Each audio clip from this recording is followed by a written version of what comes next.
Hello and welcome. So given the equation, graph the circle. So we have ourselves an equation here. And this equation is in the general form of a circle, which is x minus h squared plus y minus k squared equals r squared, where r is the radius.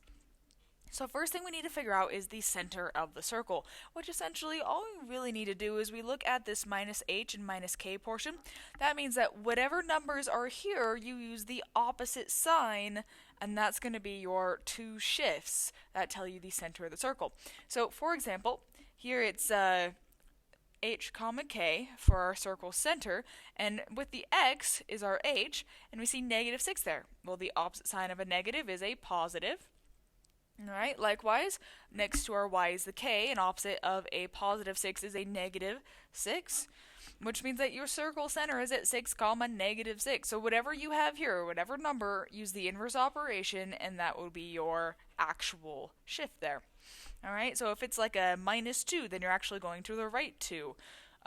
Or over here, if it was like a plus 11, then you'd be going to the left, sorry, not left, down 11.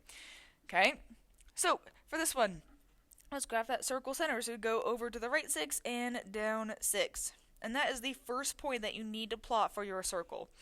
Okay, and then how do we know where the other point is? Or all of the other points for that matter.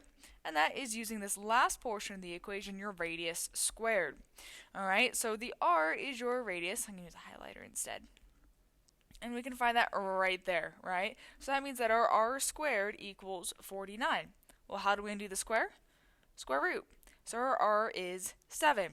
Now remember, we do have the plus or minus when you take a square root. However, we don't need the minus because a radius is a length and lengths must be positive. So we're only using just the 7 there. Alright, and then how do we finish graphing this? Well, that means that from this center that we have graphed is that we go a distance of 7. So 1, 2, 3, 4, 5, 6, 7. Your next point would be up there. Or it could be 1, 2, 3, 4, 5, 6, 7, that direction. Your second point could be there. We don't quite have enough room, but if we could, 1, 2, 3, 4, 5, 6, 7 at 13 could be another point. Or you could keep going down, right? 1, 2, 3, 4, 5, 6, 7, right? Go down to negative 13 there. That could be another point.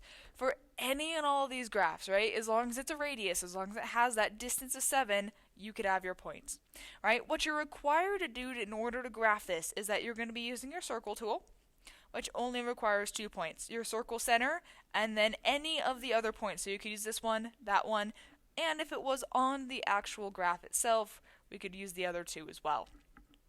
Okay, and when we do, what ends up happening, is then we end up getting this cool circle that appears for us. That was close. That was close on most of those points. There we go. Alright, and then it graphs the circle for us and you're done. That's it. That's all you gotta do. Alrighty, thanks for watching.